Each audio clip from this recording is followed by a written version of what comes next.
Tesco or Sainsbury?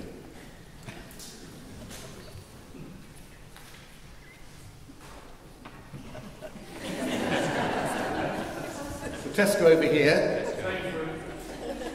Asda or Marks and Spencer's? I thought there'd be some Marks and Spencer's here. Lidl or Waitrose? That's what the choir have been waiting for.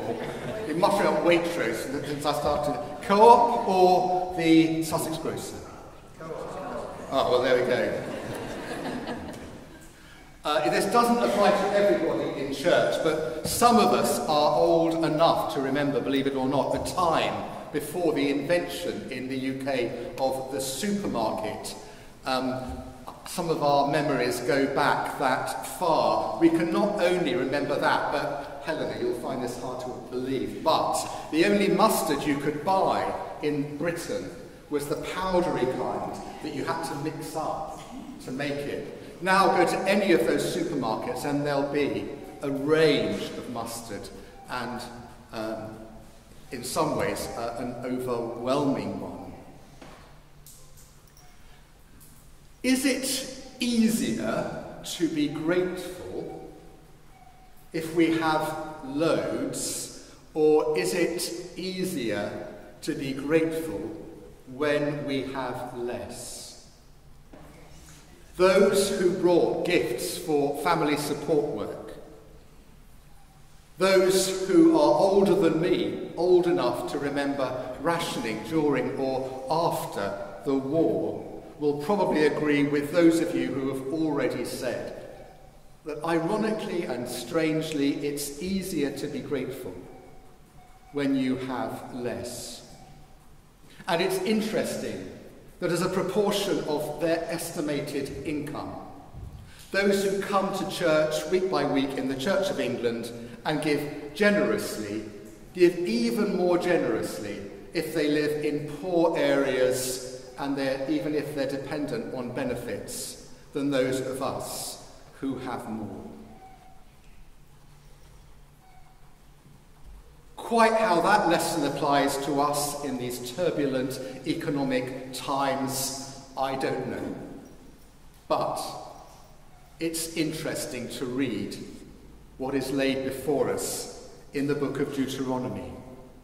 In some ways, the Old Testament is a collection of different passages handed down by word of mouth and then worked up into a different form, but with essential kernels of teaching that go all the way back through the Iron Age to the Bronze Age. And one of those is the idea that every harvest, everybody should offer the first fruits of that harvest back to God. It became a ritual in the temple, and that's the context in which we read it in Deuteronomy. And arguably, that ritual, that, if you like, human instinct to give thanks to a beneficent God in times when you could not even depend on one harvest being successful after another, when you never quite knew whether your crops would yield, is probably the very reason we have churches and places of worship, some of which in this country are founded on pre-Christian sites. That instinct to offer a sacrifice of thanksgiving to a higher power because you knew that you needed to be grateful for everything that you could get and that you could not depend just on yourselves for what the land produced. There was an echo of that in medieval times, and it still happens in some villages up and down the country now, where the very first loaf, freshly baked from the very first harvest, was not shared or sold, not shared with the family or sold to anyone locally, but given in church towards the beginning of August. Lammas Tide, loaf mass. And that, although we tend to keep it in September or October now, is probably the origin for our revivified 19th century harvest festivals. And it's good to be reminded both that we need to be generous and that we need to give thanks. Jesus today talks to a crowd who have received an unexpected meal. These are the same people who have been fed miraculously from loaves and fishes when they forgot to bring their packed lunches. They find him again and they follow him, and they are amazed and overwhelmed. But he criticises them because he senses that they're just interested in him as a celebrity. They don't really know what's going on. And this discussion turns into an argument. They demand of him another sign, just like the fact that when the Israelites were cast out of Egypt and making their way through a desert to, Moses told them, a promised land, they'd run out of food, and miraculously bread appeared from heaven in the form of a plant that tasted like bread and sustained them. They saw that as a miracle from Moses. Jesus reminds them that it came, as Moses knew, not from Moses, but from God. And it came to an unworthy and disobedient people. What must we do to perform the works of God? The people ask Jesus.